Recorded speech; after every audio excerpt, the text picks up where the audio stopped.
За хасан байцгаана уу, энэ өдрийн мэндийг хүргэе. Энэ удаагийн мэтлэгээр одоо химийн урвалын төрөл, химийн урвал яаж бичих талаар, мөн одоо урвалтай холбоотой одоо тооцоо буюу стехометрийн талаар ярих гэж байна. За тэгээд өмнөх бичлэгтэр бодисыг дам ба нийлмэл гэж ангилдаг тухай яриад, тэгээд нийлмэл бодис буюу нэгдлийн тухай ярьсан. За одоо болохоор химийн бодисын шинжүүдийн талаар ярих гэж байна. За тэгээд химийн бодисын шинжүүдийг дотор нь химийн болон физикийн шин чанар гэж ангилдаг. За тэгээд физикийн шин чанар гэдэгт нь болохоор тухайн бодисын найрлага нь өөрчлөгдөхгүйгээр ажиглагддаг, хэмжигддэг ийм шин чанарууд ордог гэсэн үг. За тэгээд ийм одоо физикийн шин чанарууд маш олон байдгаас эхлээд ингээд хүн болгоны мэддгээс эхлээд дурдах юм бол төлөв байдал, нягт, хайлах буслах цэг, өнгө, цахилгаан тулаан дамжуулах шин чанар, тэгээд уусах чанар зэрэг одоо физикийн шин чанарууд байдаг. За тэгээд энэ удаагийн хичээл дээр холбож оруулж ирж байгаа чухал физикийн шин чанар нь болохоор металл ба металл бишийн идэвхий игнэ байгаа. Өөрөөр хэлэх юм бол тухайн металл биштэй хэр идэвхтэй, хэр идэвхгүй гэдгээс шалтгаалаад химийн урвалд ямар байдлаар орох нь бол шийдэгддэг. За тэгээд ерөнхийдөө идэвхүй игнэ гэдэг нь металл болгоныг эсвэл металл биш болгоныг урвалд орох идэвхээр нь жагсаасан игнэг хэлж байгаа. За тэгээд дэлгэцэнд металл элементүүдийн идэвхүй игнэг харуулсан байна. За хамгийн дээр нь байгаа буюу одоо хамгийн идэвхтэй элемент нь литий, калий, барий, кальций гэх маягаар ингээд идэвх нь багасаад явж байна. За тэгээд энэ игнэний зүүн талд нь болохоор хэр идэвхтэй гэдгийг нь бол үгээр илэрхийлж өгсөн байна. За хамгийн дээр нь литий, калий, барий, кальций, натрий зэрэг элементүүд нь устай урвалд ороход ямарваа нэгэн нэмэлт энерги шаардлагагүй шууд хүүт устай одоо эрчимтэй урвалд орж ус төрөгчийг ялгаруулдаг гэсэн байна. За харин үүнээс арай бага энергитэй магний, хөнгөн цагаан, цайр, хором зэрэг элементүүд нь болохоор одоо халуун устай буюу усны ууртай одоо урвалд орж ус төрөгчийг ялгаруулдаг. За тэгээд үүний доор болохоор төмөр, кадми, кобальт, никель, цагаан тоглох, хар тоглох гэдэг элементүүд нь болохоор арай идэвхтэй одоо нэгдэл буюу уснаас арай идэвхтэй нэгдэл буюу хүчилтэй урвалд орж ус төрөгчийг ялгаруулдаг. За тэгээд ус төрөгчөөс доошоо байрладаг зис, мөнгөөс, платин, алт зэрэг элементүүд нь түгээмэл хүчилд уусахгүй буюу маш хүчтэй цөөн тооны хүчилд уусах буюу одоо урвалд ордог. За тэгээд сулруулсан хүчил, сул хүчил гэх мэт хүч багтай хүчлүүдэд ерөөсөө урвалд ордоггүй байх нэ. За тэгээд идэвхүй игнэнээс эдгээр нь яг ямар одоо нэгдэлтэй урвалд ордгийн гэдгийг харахаас гадна бие бинийгээ халах урвал дээр төрж чадах хэсгийг нь бол ингээд хардаг. За тэгээд энэ тухай бол халах урвал дээр бол илүү дэлгэрүүлж ярина. За тэгээд үүний дараа дэлгэцэн дээр металл бишийн идэвхүй игнийг харуулсан байна. За эндээс одоо хамгийн идэвхтэй нь бол мэдээж фотор, тэгээд доошлоод холоор, хүчил төрөгч, бром, йод, хөхөр, фосфор зэрэг байдлаар ингээд явж байна. За тэгээд энэ нь бас металл бишүүд бие бинийгээ одоо халах урвал дээр төрж чадах юм уугүй юу гэдгийг бол бас шийддэг энэ чухал игнэ байх нэ. За тэгээд сая бол химийн бодисын физикийн шин чанарыг бол ерөнхийд нь ярьлаа. Одоо болохоор химийн шин чанарыг дурдъя. За тэгээд ерөнхийдөө химийн шин чанар гэдэг нь тухайн бодис өөр нэг бодистой үйлчлэлцээд найрлага нь өөрчлөгдөх тийм одоо шинжийг химийн шин чанар гэж нэрлэдэг. За амьдралд түгээмэл тохиолдох одоо бодисын химийн шин чанар гэх юм бол одоо бензин шатах ийм шин чанартай, төмөр зэвэрдэг тий. За тэгээд хоол хүнс ер нь мууддаг. За тэгээд ерөнхийдөө иймэрхүү энэ бодис ийм урвалд ордгийн шүү гэдгийг илтгэдэг ийм одоо шинжүүд нь одоо химийн шин чанар байх нэ. За сая бол бодисын шин чанарын тухай ярьсан. За одоо болохоор химийн бодисын хувирлын өөрчлөлтийн тухай ярих гэж байна. За химийн бодисын хувирлын өөрчлөлтийг физикийн болон химийн үзэгдэл гэж ангилдаг. За тэгээд физикийн үзэгдлийн үед шинэ бодис үүсэхгүй, бодис шин чанараа хэвээр хадгалдаг. Тэгээ үүнд нь одоо уусах, төлөв байдал өөрчлөгдөх, хэлбэр дүрс өөрчлөгдөх гэх мэт одоо үзэгдлүүдийг бол дурдж байна. За харин химийн үзэгдэл гэдэг нь болохоор анхны бодисоос дандаа ялгаатай шин чанартай өөр шинэ бодис үүсдэг. За тэгээд ер нь химийн үзэгдэл гэж ярихаас илүү химийн урвал гэж одоо нэрлэдэг байх нэ. За тэгээд химийн урвалд орж байгаа бодисыг их бодис шинээр үүсэж байгаа бодисыг бол бүтээгдэхүүн бодис гэж нэрлэдэг. За тэгээд их болон бүтээгдэхүүн бодисыг үгээр илэрхийлээ бичсэн тэр урвалыг химийн урвалын үгэн тэгштгэл гэж нэрлээд хэрвээ химийн тэмдэг буюу химийн томьёог нь ашиглаад бичсэн байх юм бол зүгээр химийн урвалын тэгштгэл гэж нэрлэдэг байгаа. За тэгээд энэээс цаашаа юу ярих вэ гэхээр урвалын ангиллын тухай ярина. За урвалыг дотор нь нэгдэх, задрах, халах, солилцох, тэгээд зарим тохиолдолд одоо сармагчхайг оруулаад зарим тохиолдолд бол оруулахгүй байгаа. За тэгээд сармагчхайг оруулах юм бол нийтдээ 5 ангиллалтай гэсэн үг ээ.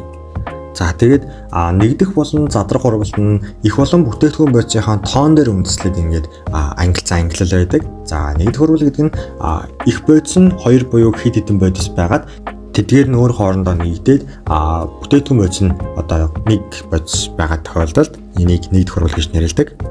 За тэгээд нэгдэх урвал нь тухайн бодисын одоо найрлах буюу дан ба нийлмэлийн үед гэх юм бол одоо 2 дан бодис хоорондоо нэгдэж болно, дан ба нийлмэл бодис хоорондоо нэгдэж болно. Нийлмэл бодис нийлмэл бодистойгоо нэгдсэн ч болдог. За тэгээд дан ба нийлмэл бодисын нэгдэх урвал нийлмэл одоо 2 бодисын нэгдэх урвал харьцангуй цөөхөн. За тэдгэрийг бол ер нь цээжилж болохоор цөөхөн байдаг. За тэгээд 2 дан бодис урвалын их бодис болоод ороод ирж байгаа тохиолдолд бол зайлшгүй нэгдэх урвал байгаа гэдгийг нь бол таньчаад бол амар байдаг За тэгээд дэлгэцэн дээр харуулсан жишээн дээр одоо хамгийн доор хоёр бол одоо 2 дан бодисын нэгдэж байгаа урвалыг бол харуулсан байна. За ер нь ингээд 2 дан бодисын нэгдэх урвалыг бичихдээ харах ханаар хэлэх юм бол зүгээр нийлүүлээ бичих ер нь бол болдог. Натрийн холоор тэгээд одоо аммоний тригидрид буюу аммиак гэдэг нэгдэл дээр үүссэн байна. За тэгээд дээрээсээ 2 одоо магний оксид дээр CO2-ыг ингээд нэмэхлээр магний карбонат үүсдэг гэдэг юм одоо оксид дээр CO2-ыг нэмэхээр карбонат үүсдэг гэдэг тийм шин чанарыг мэдхэд болоо гэсэн үг. За тэгээд 3 дахь жишээн дээр гэх юм бол CO дээр одоо хүчил төрөгч буюу нийлмэл бодис дээр дан бодисыг нэмсэн байна. За тэгээд энэ нь болохоор одоо нүүрс төрөгчийн 2 валенттай оксидоос нүүрс төрөгчийн 4 валенттай оксид болж эцэлдсэн байх нэ. За тэгээд ерөнхийдөө бүх урвалынхаа төрлийг тайлбарлаж чад хэд хэдэн урвалыг бол бичиж үзнэ. За тэгэхээр тэрэн дээр бол одоо эргээд гарах хаа гэж бодож байна. За урвалын дараагийн ангиллал болох одоо задрах урвал байна. За задрах урвал нь өмнө хэлсэнчлэн их болон бүтээгдэхүүн бодисын тоогоор нь ангилсан ангиллын нэгэ гэж хэлжсэн. За энэ дэр яадаг вэ гэхээр нэг их бодис байдаг. За тэгээд нэг их бодис нь задраад 2 ба түүнээс дээш тооны хэдэн ч бодис бол үүсгэж болдог. Анх урвал сурж байгаа хүүхдүүдэд энэ задрах урвал жоохон хэцүү байх боломжтой. За яагаад вэ гэхээр одоо нэгдэх урвалын хувьд гэх юм бол 2 дан бодис хооронд нь нийлүүлээ бичих гэдэг айгүй хэлбэрхэн байгаа даа. За тэгээ халах болон солилцох чинь ерөнхийдөө бол дийлэх урвалууд дээр бол адилхан байгаа шүү дээ. Тэгсэн чинь задрах урвалууд нь ямар бүлгийн бодисын гэдгээс шалтгаалаад өөр задардаг. За тэгээд тухайн бүлэг болгоны задралыг бол одоо чийрэх шаардлагатай. За тэгээд дэлгэцэн дээр бол нэлээд их мэдээлэл агуулсан юм одоо хүсдэгтийг харуулсан байна. Энэ одоо бүх мэдээллийг яг мэдчих юм бол ээж дээр орж ирдэг ер нь задрах урвалыг ерөнхийд нь бол хийчихнэ. За тэгээд энд харуулсанчлан сөрөг цэнхтэй ион буюу одоо нийтлийг бүзүүлж байгаа анион нь бүлэг ионууд байгаа тохиолдолд бол ерөнхийдөө задрах урвал явагдана гэж үздэг. За тэгээд тухайн нэгдлийг бүрдүүлэхэд оролцож байгаа металлын ионоос хамаарат металл нь хэр идэвхтэй гэдгээс хамаарат гэсэн үг. Нитрат ионтой одоо нэгдэл нь 3 янзаар задардаг. За потасиум буюу одоо калий, содиум буюу натрий гэдэг одоо элементүүд нитраттай нэгдээд нэгдэл үүсгэсэн байгаа тохиолдолд тухайн металлын нитрид болон одоо хүчил төрөгч гэдэг байдлаар задаргадаг. За хэрвээ кальций, магний, хөнгөн цагаан, одоо цахиур, төмөр, хар туглах, зэсч гэдэг юм иймэрхүү дундаж идэвхтэй металлууд ингээд байгаа тохиолдолд задрал явагдах юм бол энэ нь тухайн металлын оксид дээр нэмэх нь азотын оксид гэдэг хий, тэгээд хүчил төрөгч гэдэг хий бол ялгардаг. За тэгээд мөнгө болон алт гэдэг ийм идэвх багтаа металлууд нитраттай нийлэл үүсгэсэн байгаа тохиолдолд тухайн идэвх багтаа металл нь дангаараа үүсээд за мөн одоо азотын одоо оксид нь хий байдалтай үүсээд за мөн одоо хүчил төрөгч нь хий байдалтай үүсдэг байх нэ. За одоо карбонат бүлгийн тухай ярих юм бол дундаж идэвхтэй металлууд нь карбонат бүлэгтэй байжгаад дулааны задралын нөлөөгөөр задрахтаа яадаг вэ гэхээр тухайн металлын оксид дээр нэмэх нь CO2 гэсэн байдлаар задардаг. За харин бага идэвхтэй металлуудын хувьд гэх юм бол тухайн бага идэвхтэй металл нь дангаараа ялгараад CO2 нэмэх нь O2 гэсэн байдлаар задардаг. За тэгээд гидроксид бүлгийн хувьд гэх юм бол дунд идэвхтэй металлууд дээр тухайн металлын оксид болон одоо усыг үүсгэдэг. За тэгээд бага идэвхтэй металлууд дээр гидроксид бол нэг л байдлаар ингээд тогтвортой оршиж чаддаггүй.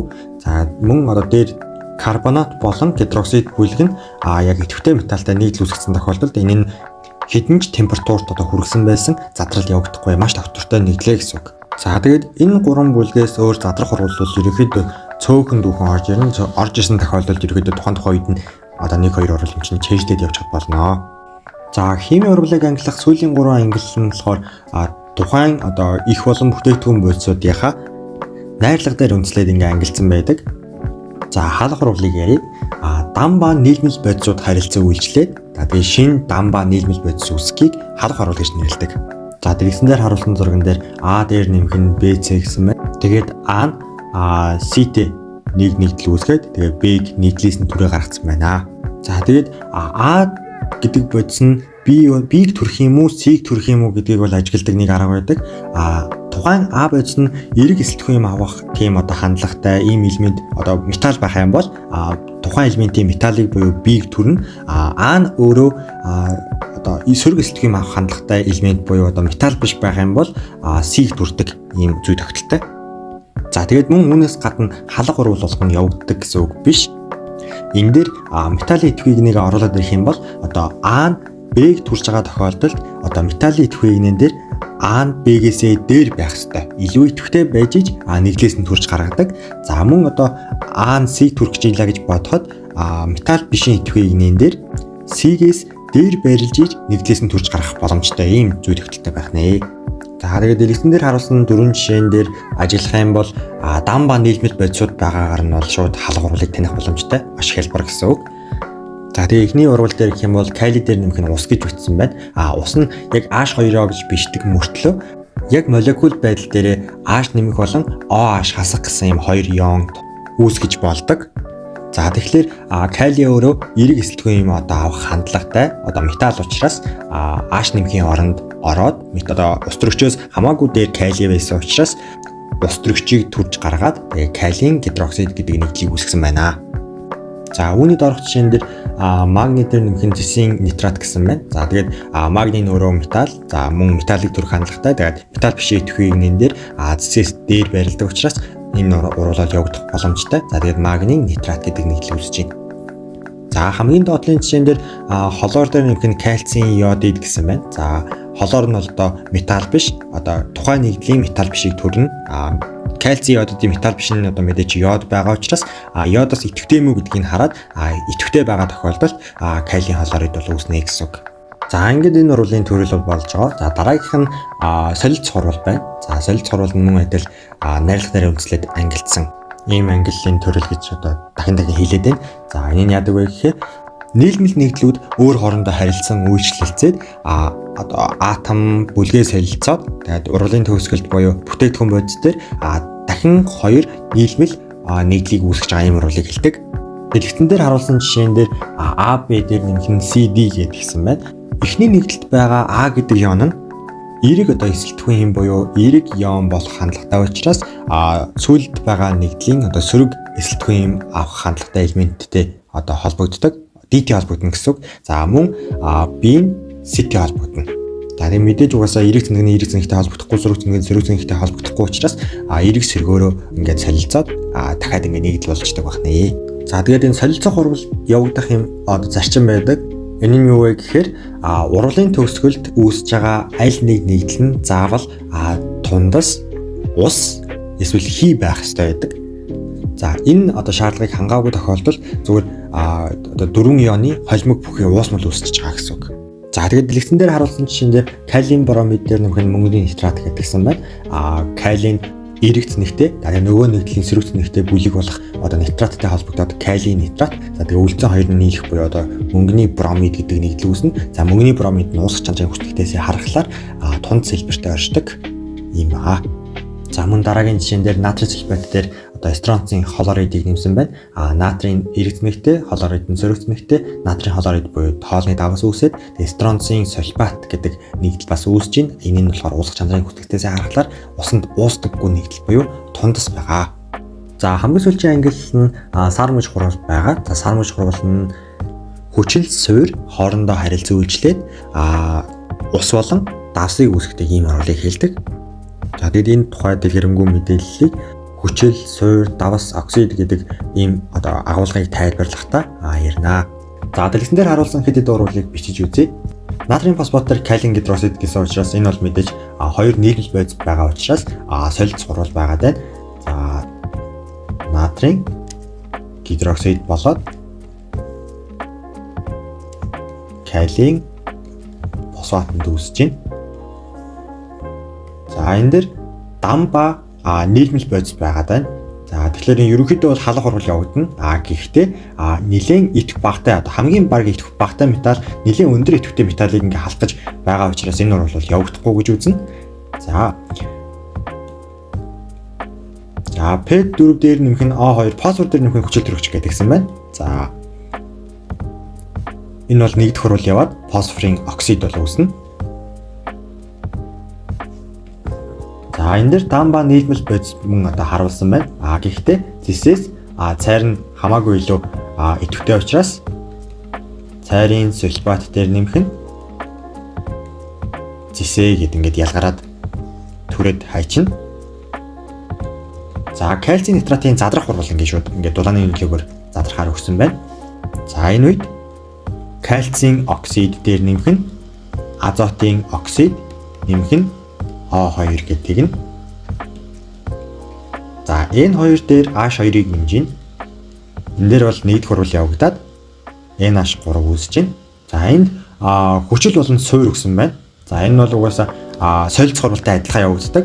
Тэгэхээр бол ус үүсгэн мэдээж тэгээд үүсэж байгаа давс нь хар туулганы холороид байна.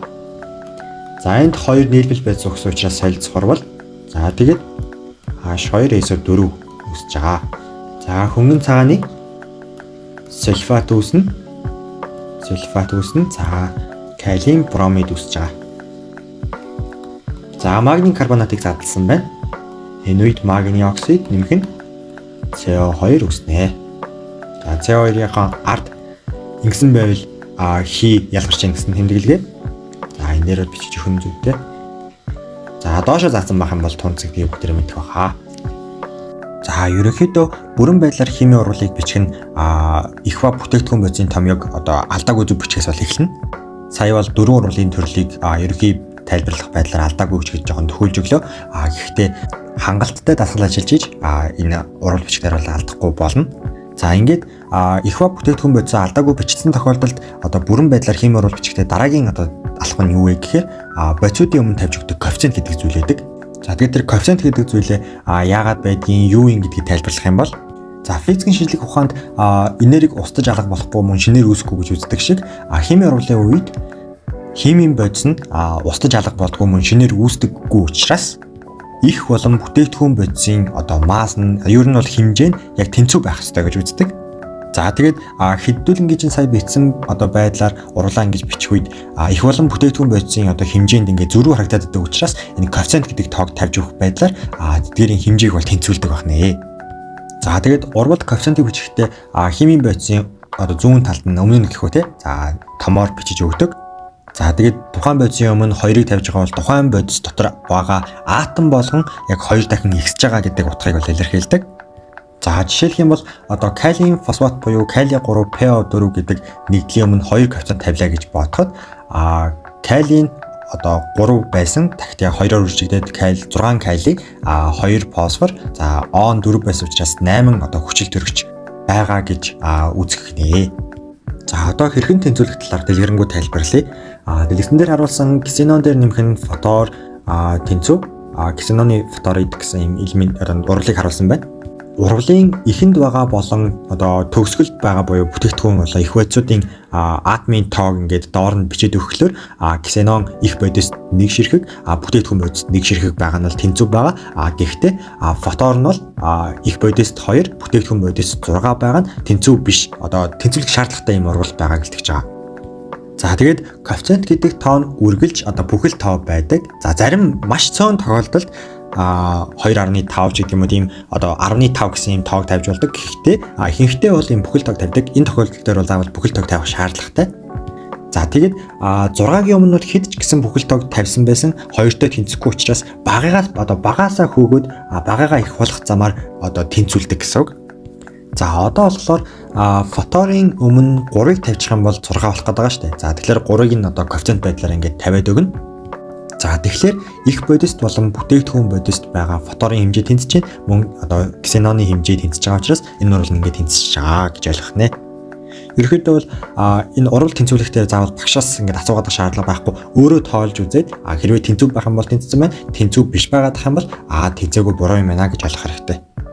За тэгээд энэ бодисуудын одоо баруун доор нь бичигддэг энэ тоог одоо атомын тоог илэрхийлсэн тоо нь нэгдлүүдэд ингээд валент тавьж байгаа үед ингээд өөр болоод байгаа мөртлөө фотор ингээд дангаараа байхад яагаад 2 байгаад байгаа юм бэ гэдэг дээр тайлбар өгөх юм бол элементүүд дотроо яг дангаараа байх үедээ атом байдлаараа байж чаддаг эсвэл ингэж өөрийнхөө бас нэг атомтай ингээд холбогдож фотор 2 ч гэдэг юм уу те иймэрхүү молекул байдалтай оршдог ийм элементүүд гэж хоёр тусдаа болж байгаа. Энэ зураг дээр харуулсанчлан ус төрөгч, азот, хүчил төрөгч, фотор, холоор, бром, йод гэдэг элементүүд нь яг дангаараа бичиж байгаа тохиолдолд бүр ямар ч тохиолдолд 2 гэсэн ийм одоо атомын тог баруун доор авч бичнэ. Харин фосфор, хүхэр гэдэг ийм элементүүд нь болохоор энэ хоёроос илүү атомтай одоо байдалтай оршдог буюу P4 гэсэн байдалтай оршдог. Харин хүхэр нь болохоор S8 гэсэн одоо байдалтай. Одоо 8 атомоос тогтсон молекул байдалтай оршдог. Яг хизээч дан атом байдалтай оршдоггүй гэсэн үг. За эргээд урвал руу ороод дараагийн урвалаа бичье. За энд харуулсанчлан мөнгө дээр нэмэх нь ус төрөгчийн сульфид, нэмэх нь мөнгөний сульфид, нэмэх нь ус төрөгч дангаараа одоо яг саяны одоо H2 гэсэн байдалтай байж байна.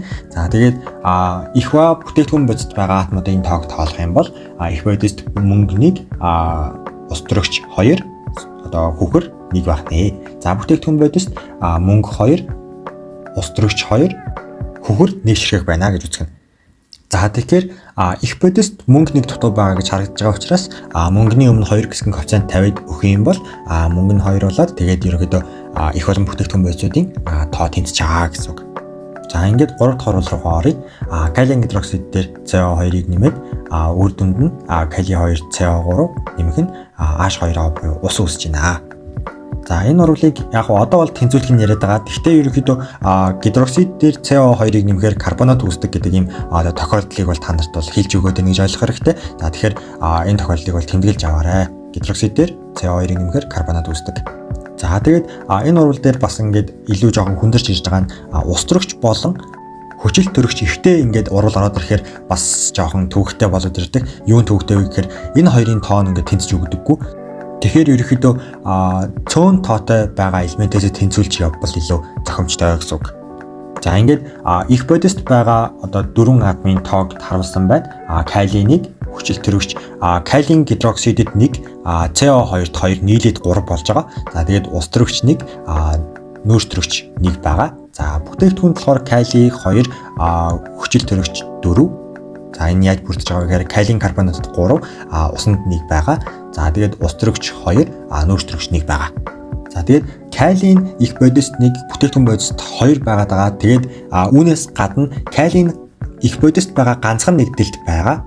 Харин хүчил төрөгчийн хувьд ингээ харах юм бол их бодисд байгаа одоо 2 нэгдлийн хоёулангийнх нь найрлагад ингээ байгаа. Бүтээгдэхүүн бодисд байгаа 2 нэгдлийн хоёулангийнх нь найрлагад ингээ байгаа учраас хүчил төрөгчөөс ихэж тэнцвүүлэхэд айгүй хүндрэлтэй болоод ирж байгаа. Тэгэхээр калийг тэгэхээр тэнцвүүлье. За калигийн өмнө 2-ыг тавьчих юм бол бүтээгдэхүүн бодисд байгаа калийтэй тэнцэх гэдэг. За тэгэхээр ингээд 2 мол калиум гидроксид ингээд тавиад өгөх юм бол дагаад калиум гидроксид дотор байгаа хүчил төрөгч болон ус төрөгч нь дагаад ихсдэг. Тэгэхээр ерөнхийдөө хүчил төрөгч нь 2 болоод их бодис дотор байгаа нийт хүчил төрөгчийн тоо нь 4 болж байна. Харин одоо ус төрөгч нь бас мөн 2-оор үржигдээд их бодист байгаа одоо ус төрөгчийн тоо 2 болж байна гэсэн үг. За ингээд үүний дараа харах юм бол их бодис болон бүтээгдэхүүн бодис дотор байгаа атомын тоо ингээд 1 коэффициент тавьснаар ингээд тэнцээд өгж байна. Тэгээд энэ урвал нь болохоор иймэрхүү байдлаар тэнцэгнэ. За ингээд дараагийн урвалаа бичье. Одоо лисэн дээр харуулснаар хөнгөн цагаан дээр нэмэх нь бүхрийн хүчил тэнцүү, хөнгөн цагааны сульфат нэмэх нь ус төрөгч гэсэн байна. За тэгээд их бодисд байгаа тоонуудыг доор харуулсан байна. За ингээд харах юм бол цөөхөн тоотой элементээсээ тэнцвүүлнэ гэхээр хөнгөн цагаан хүхэр хоёрын аль нь ч тэнцвүүлж болж байна. За миний хувьд хүхрийн нийлээд тэнцвүүлж гэж бодож байна. Хүхэр бүтээгдэхүүн бодисд 3 байгаа, их бодисд 1 байгаа учраас H2-ээс 4-ийн өмнө 3 гэсэн коэффициентийг тавиад өгч гэж бодож байна. За тэгээд ингээ харахаар ус төрөгч 6 болно. Хүчил төрөгч нь 12 болно. Хөхөр нь 3 болоод хөхрийн хувьд бол ингээ тэнцэж байгаа. За ингээ харах юм бол ерөнхийдөө хөхрээс гадна хүчил төрөгч бас ингээ 12 гэж тэнцсэн. За гэхдээ ус төрөгч тэнцгээ болоод мөн одоо хөнгөн цагаан угаасаа тэнцээгүй байсан. За мөн тэнцээгүй хэвээрээ байгаа. Гэхдээ энэ хоёр тэнцээгүй элемент нь тусдаа ингээд дандангаараа байж оршиж байгаа элементүүд учраас яг өмнө нь таарсан коэффициентуудыг бичиж өгөхөд болно. Өмнө нь одоо уралдан тэгтгэлийн өмнө буюу их бодис ус төрөгч 6 байгаа. Хойно бол одоо 2 байгаа гэхээр урд нь 3 гэсэн коэффициентыг тавьж өгөөд за тэгээд тэнцэж байгаа. Харин хөнгөн цагааны хувьд гэх юм бол одоо их бодисын одоо дан хөнгөн цагааны өмнө нь 2-ыг тавьж өгөөд тэгээд ингээд ерөнхийдөө бол тэнцэж байгаа. За ингээд хамгийн сүүлд арай одоо олон коэффициент тавигддаг ийм урлыг үзээд энэ яг тэнцвүүлэхийг бол одоохондоо орхиё гэж бодож байна. Тэгээд дасгал даалгавар дээр description хэсгээр тэнцвүүлэх олон урлыг бичээд өгчихлөөр тэдгээрийг тэнцвүүлээрэй. За энэ урлын хувьд гэх юм бол одоо азотын тригидрид буюу аммиак дээр нэмэх нь зэсийн оксид тэнцүү зэс нэмэх нь азот тэгээд нэмэх нь ус гэсэн ийм урал байна. За тэгээд их бодист байгаа болон бүтээгдэхүүн бодист байгаа атомуудын тоог бичиж өгсөн байна.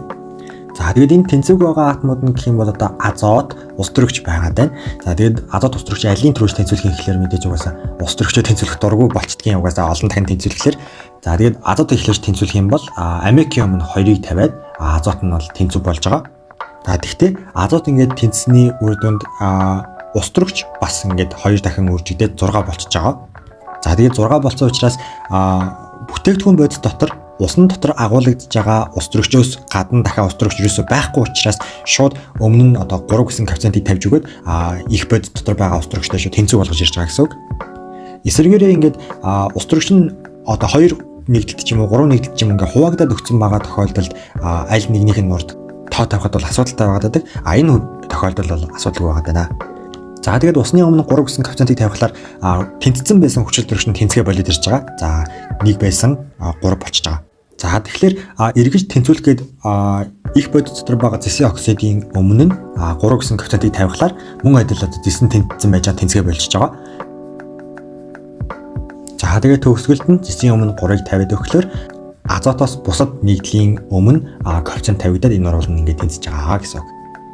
За одоо ингээд уруулаа бичээ сурчлаа. Бичсэн уруулаа тэнцвүүлээ сурчлаа. За үтсэн гэх юм бол одоо жижиг анхаарах юм буюу одоо элемент бүрийн баруун доор нь бас жижигээр тухайн элементийн төлөв байдлыг бол бичиж өгдөг. За тэгээ бичиж өгдөг төлөв байдал нь бол одоо хатуу шингийн хий гэхээсээ гадна тухайн одоо бодис нь уусмал байдалтай орж байгаа гэдгийг илэрхийлэхийн тулд уус гэдэг үгийг бол бичиж өгдөг. За одоо стехометр гэсэн агуулга руу оръё. За стехометр гэдэг нь одоо химийн урвалд орж байгаа бодисуудын масс болон эзлэхүүний харилцан хамаарлыг бол хэлдэг.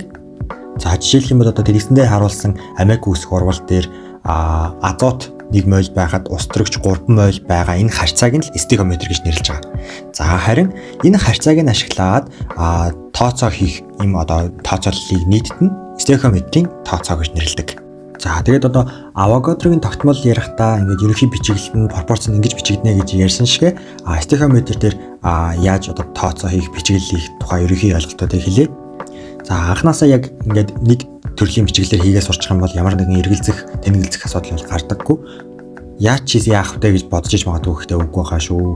За тухайн одоо хэмжээ өгөгдсөн бодис дээр ч юм уу те. За тэдгэрийн ингээд доор нь химийн тэмдгийнхэн доор нь тогтмол тоон утгуудыг бичиж өгдөг. За тогтмол тоон утгууд гэхлээр ерөөхдөө Авогадрогийн тогтмол дээр нэг 22.4 литр, 24.8 литр ч гэдэг юм уу те. За эсвэл одоо тухайн бодисын 1 молийн масс эсвэл өгөгдлөө бодисын тоо хэмжээний одоо хэмжигдэхүүнээр өгсөн тохиолдолд 1 мол ч гэдэг юм уу. Тиймэрхүү ингээд ямар одоо тоон утгаар өгөгдлөө өгснөөс хамаарат тогтмол тоон утгууд ингээд ялгаатай байдаг шүү дээ. За тэгвэл тэр Авогадрогийн тогтмолыг тухайн бодисын өмнө байгаа коэффициентээр үржүүлсэнтэй тэнцүү байдаг. Энэ тогтмол тоон утгууд нь.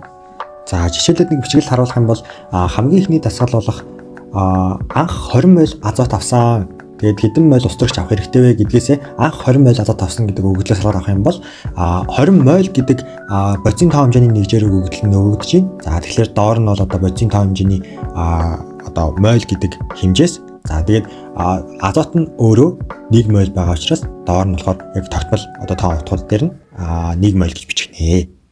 За тэгээд доороо тогтмол тоонходоо бичсэн бол дээр нь болохоор тухайн одоо өгөгдлөө бичдэг. За өгөгдөл өгсөн бодисын дээр бол өгөгдөл, олгож байгаа бодисын дээр бол угаасаа x байх нь ойлгомжтой. За тэгээд асуулт нь ус төрөгчийн мойлыг асууж байгаа учраас ус төрөгчийн дээр бол доор бас мойлын одоо тоон утгуудыг бичих юм байна. За тэгээд доор нь болохоор одоо нөгөө ус төрөгчийн коэффициент 3 учраас 3 мойл гэж бичнэ. Дээр нь болохоор олгож байгаа учраас x мойл гэж бичгэнэ. За тэгээд ингээд дээр доор нь бичиглүүд дууссан учраас дундлынх нь урвалыг арилгаа хийчих юм бол дэлгэцэнд харуулсан байдалтай пропорц болчихно. Тэгээд пропорцоо шууд үржүүлэх маягаар ингээд олох юм бол 60 мойл ус төрөгч шаардлагатай байна гэсэн юм хариу гарч байна. За дараагийн асуулт нь урвалаас 340 г амийг гарган авахын тулд хэдэн мойл ус төрөгч авах вэ гэсэн байна. За өгөгдлөө ингээ ойлгож унших юм бол амик нь 340 г гэд дээрээ бичих нь ойлгомжтой. Доор нь болохоор амикийн 1 мойлын масс нь 17 тэгээ 2-оор үржүүлсэнтэй тэнцүү масс буюу 34 г-ыг тавьж өгж байгаа. За тэгээд олох ёстой бодис нь ус төрөгчийг юугаар олох юм бэ гэхээр мойлоор олох юм байна. За тэгэхээр доор нь 3 мойл, дээр нь x мойл гэж тавьж байгаа. За тэгээд мөн үүнийг пропорц байдалтай бичих юм бол 340 г байхад x 34 нь 3 мойл юм бол 340 байхад хэд байх вэ гэж байгаа. За тэгээд энийг бодоод гаргах юм бол 30 мойл байна. За одоо 3-ыг нь үлдээгээд 4-ыг нь шууд бодъё. Стандарт нөхцөлд 744 литр ус төрөгч хэдэн литр азоттой бүрэн урвалд орох вэ гэсэн байна. За өгсөн өгөгдлөө өгсөн бодисынхоо дээр нь бичээд доор нь одоо 24.8 литр чинь стандарт нөхцөлд 1 мол бодистой тэнцдэг учраас энд бол 3 мол бодис байгаа учраас 3-аар үржүүлж өгөөд 74.4 болж байгаа. За тэгэнгүүтээ азот нь 1 мол байгаа учраас 24.8-аар бичигдээд за тэгээд үүнийг пропорц болгоод бичих юм бол дараах байдлаар бичигдээд бодох юм бол 248 литр азот гарч байгаа гэсэн үг. За сая бол стихиометрийн тооцоог ерөөхдөө яаж хийдэг талаар ерөнхий ойлголтыг бол ярьлаа. За одоо болохоор ингээд болгон дээр нэмэлт өгөгдөл болж ирээд идэг нэг юм хэд хэдэн ойлголтууд бодлогын төрлүүд байдаг. За тэгээд одоо тэдгэрийг тайлбарлах гэж байна. За тэгээ хамгийн ихэнд дурдах тэр төрөл нь болохоор бүтээгдэхүүний гарц гэж байгаа. За тэгээ онлын хувьд тайлбарлах юм бол их бодисынх нь өгөгдсөн хэмжээ байгаа. Тэгээд их бодисоос бүтээгдэхүүн бодис ийм хэмжээгээр үүсэх ёстой, ийм хэмжээгээр үүснэ гэд бодод гаргасан одоо бидний сая бодож сурсан тэр аргыг онлын хэмжээ гэж нэрлэдэг. За тэгээд бодит хэмжээ гэхлээр онлын хэмжээнээс одоо бага байх нь бол ойлгомжтой. Яагаад вэ гэхээр гаргаж авсан бүтээгдэхүүн бодисоо холцоос нь цэвэрлэх үед эсвэл бүтээгдэхүүн бодисоо нэг савнаас нөгөөд шилжүүлэх үед эсвэл бүр их бодис нь бүрэн урвалд ороогүй зэрэг одоо шалтгааны за үүнээс олон өөр шалтгаан байсан ч бол тэгээд эдгээр шалтгааны үндсэн дээр яг одоо бодит гарч ирж байгаа масс нь онлын массаасаа үргэлж бага байдаг байх нэ. За тэгээд тэр бодит гарч ирсэн масс нь онлын массаа яг хэдэн хувийн юм бэ гэдгийг илэрхийлсэн энэ одоо хувийг ерөөсөө гарц гэж нэрлэдэг байгаа. За энийг ойлгомжтой болгох үүднээс жишээ болгоноор тайлбарлая. За дэлгэцэн дээр харуулсан урвалаар 2 мол азотоос 4 мол одоо амик үүснэ гэсэн тооцоо бол гаргаж одоо чаддаг болсон. За тэгвэл гарцын бодлогод үндсэндээ 2 одоо ялгаатай байдлаар ерөөдөө гарцаа бодуулж болно. За нэгтэн гэвэл тухайн үүссэн одоо бүтээгдэхүүн бодисынхоо хэмжээг өгөөд тэр нь одоо хэдэн хувийн гарцтай одоо гарсан юм бэ гэдэг хувь гаргуулж болно. За 2 мол азотоос 3.5 мол амик гарган авсан бол урвалын гарцыг тодорхойлоо гэсэн байна. За томьёогоор бол гарцыг туршилтын массыг хуваадаг онлын масс за үрждэг нь 100 гэх байдлаар олдог. За би өмнө хэлсэнчлэн бас пропорцоор бодохыг зөвлөнө гэсэн. За энэ яаж бодох вэ гэхээр одоо нэг онлын масс нь 100% юм бол туршилтын масс нь x% гэх байдлаар олно. За тэгээд онлын масс нь 4 мол за молоор бодчихж байгаа. 4 мол нь 100% юм бол 3.5 мол нь x-гээд тэгээд бодохоор 87.5% гарч ирж байгаа гэсэн үг. За тэгээд эхний бодлого нь яг энд хэлсэнчлэн бодит массыг өгөөд гарц олуулдаг одоо хувиар олуулдаг энэ бодлого байдаг бол хоёрт нь хэм бол шууд өгүүлбэрийн уншия 2 мол азотоос 60% гарцтайгаар азот гаргаж авсан бол азотын тоо хэмжээг ол гэсэн байна. За энд байгаачлан ийм хувиар одоо ийм хувийн гарцтайгаар бүтээгдэхүүнээ гаргаж авсан бол яг хэдийн хэмжээтэй гаргаж авсныг шилжүүлээ гэсэн юм тоотой байгаа. За энийг мөн адил саяны пропорцоор бодвол 4 мол нь 100% юм бол 60% нь хэдэн мол юм бэ гэдгээ олонгууд 2.4 мол болж ярьж байгаа гэсэн үг. За гарцын бодлогод нэг иймэрхүү байна. За одоо цэвэршлийн зэргийн бодлого гэсэн яг ерөнхий үйлдэл нь бол бараг маш адилхан. Тэгээд яг ярьж байгаа юм нь бол арай өөр нэг юм бодлогын төрөл байна. За энэ нь яг юуны тухай ярьдаг вэ гэхээр одоо байглаас олцсон ч гэдэг юм уу ингэж гаргаж авсан холцтой дээжийн тухай ярьдаг. За тэгээд тэр холцтой дээжийнх нь яг хэдэн хувийн цэвэр давсан хэдэн хувийн холцсон гэдгийг бол ерөөдөө хувиар ялгадаг гэсэн үг. За тэгээд цэвэршлийн зэрэгтэй бодлогын өгүүлбэрийг унших юм бол 3.4 г калий хлоридын давсыг гарган авч цэвэрлсэний дараа 329 г болсон бол анхны давсны цэвэрлэлийн зэргийг олгоо гэсэн байна. За энэ мөн одоо пропорцоор бодох юм бол 3.4 г дээж нь 100% юм бол 3.9 одоо 29 г калий хлорид нь X хувийн цэвэр одоо X хувийг эзэлнэ гэд 96.8% гарч байгаа. За тэгэхээр ерөнхийдөө анхны давсны 96.8% нь калий хлорид буюу цэвэршлийн зэрэг нь 96.8% багнэ. За үүний дараа бас нэг төсөөтэй бодлого болох массын найрлага гэдэг ийм нэг бодлогын төрөл байна. За энэ тэгээ юуны тухай ярьдаг вэ гэхээр тухайн нийтлийн нийт масс буюу одоо молекул масс байгаа. За тэгвэл тэр массын хэдэн хувийг нь одоо тухайн элементийн масс эзлэх юм бэ гэдэг тухай ярьдаг. За жишээ болгоод нэг бодлого уншия. Аммоны нитрат буюу NH4NO3 дахь азотын эзлэх хувийг олоо гэсэн байна. За энийг бодох юм бол аммоны нитратын молекул масс нь 80 г моль хасах байна. За тэгээд 80 г моль хасах нь 100% юм бол азотын одоо масс буюу 2 азоттой байгаа учраас 28 г болж байгаа. За тэгээ энэ хэдэн үе юм бэ гэхээр 35% болж байгаа. За тэгээ хоёр дахь нь хөхрийн хүчил дагуулагдах хөхрийн эзлэх хувийг олох гэсэн. За хөхрийн хүчлийн молекул масс нь 98 г. За 98 г нь 100% юм бол хөхрийн масс буюу 32 г нь хэдэн үе юм бэ гэхээр 32/100-ны 65 г гинэ хувь болж байгаа гэсэн үг. За ингээд өөр хоорондоо адилхан нэг хэд хэдэн бодлогыг тайлбарлаж дууслаа. Одоо хязгаарлагч урвалжтай бодлогын талаар ярилцъя. За аливаа химийн одоо явагдаж байгаа урвалууд байнга одоо үрд үргэлжлэхгүй. За ямар нөхцөл дуусах вэ гэхээр мэдээж зарцуулагдж байгаа их бодис нь дуусах хүртэл үргэлжилдэг. За тэгээ хоёр их бодистай бол аль нэг нь дуусахад бол мэдээж урвал зогсно. За тэгээд ерөнхийдөө ихэнд дуусаад урвалыг цаашаа өрнөхийг нь хязгаарлаж байгаа тэр бодисыг болохоор хязгаарлагч урвалж гэж нэрлэдэг. Хэрвээ их бодисууд нь үлдэгдэлгүй урвалд орохоор хэмжээтэйгээр ингээд авсан тохиолдолд хоёулаа хязгаарлагч урвалж болдог. За тэгээд хязгаарлагч урвалжийг үзэж байгаагийн нэг учир утга нь юу вэ гэхээр одоо их бодисуудын хэмжээг хоёуланг нь ингээд өгсөн байгаа тохиолдолд аль нь төрүүлж дуусах вэ гэдгийг тооцож үзснийхээ дараа яг үндсэн тооцоогоо хийдэг. За тэгэхээр энэ хязгаарлагч урвалж гэдэг агуулга дээр болохоор аль нь төрүүлж дуусахыг яаж мэдэх вэ гэдгийг тойлж харж байгаа гэсэн үг. За энийг нэг амьдралд орж нэг жишээгээр тайлбарлая. За дэлгэсэн дээр харуулсан зурган дээр бүүргэр болон бүүргэрийг хийхэд одоо шаардлагатай 3 хэрэглэгдэхүүнийг харуулсан байна. За мөн одоо эдгээр хэрэглэгдэхүүнүүдээс тус бүр нэгийг одоо авч иж нэг бүүргэр одоо би одоо бүтдэг гэсэн үг. Тэгээд яг тэнцүү тоогоор эдгээр хэрэглэгдэхүүнүүд нь байхгүй. Энэ дэлгэсэнд харуулсан байдлаар 4, 9, 3 гэдэг одоо янз янзын тоогоор ингээд байгаа тохиолдолд хамгийн ихтэй хэдэн бүүргэр одоо хийж болох вэ гэдэг тухай ярих байгаа. За тэгээд эндээс харахад хамгийн бага нь одоо мах байгаа. Тэгэхээр хамгийн ихтэй 3 бүүргэр л хийх боломжтой. За тэгээд энэ тохиолдолд мах нь хязгаарлагч урвалж болж байгаа бахнэ. За одоо бодлогон дээр тайлбарлая. За дэлгэсэнд харуулсанчлан 3.2 моль азот болон 5.4 моль ус төрөгчөөс хичнээн хэмжээний амид гарган авч болох вэ гэсэн байна. За энд ингээд хязгаарлагч урвалжтай бодлогыг таньж болохныг түлхүүрнэ гэх юм бол хоёр их бодисын хоёулангийнх нь хэмжээг өгсөн байдаг. За тэгээд энэ тохиолдолд яах вэ гэхээр хоёр бодисынхон аль нэгнээс нөгөө бодисынхоо хэмжээг олж үзэх хэрэгтэй байдаг. За энэ дээр жишээлбэл харуулсан дээр азотоос хөөж бодсон байна. 1 моль азоттой 3 моль ус төрөгч урвалд ордог юм бол 3.2 моль азоттой X моль ус төрөгч урвалд орно гэсэн байна. За хариу нь бол 9.6 моль ус төрөгч гэж гарсан. Энэ нь юу гэсэн үг вэ гэхээр 3.2 моль азот бүрэн урвалд орж дуусгахын тулд 9.6-аас дээш ус төрөгч одоо 9.6 молиос дээш хэмжээтэй ус төрөгч хэрэг болно гэсэн үг. За тэгвэл одоо бидэрт байгаа хэмжээ маань 5.4 моль буюу 9.6-тай хүрэхгүй байгаа учраас эсрэгээрээ ус төрөгч нь хязгаарлагч оруулж болно гэсэн үг. За тэгээд үүсэх аммиакийнхаа хэмжээг 5.4-өөс 5.4 моль ус төрөгчөөс хөөж бодох хэрэгтэй.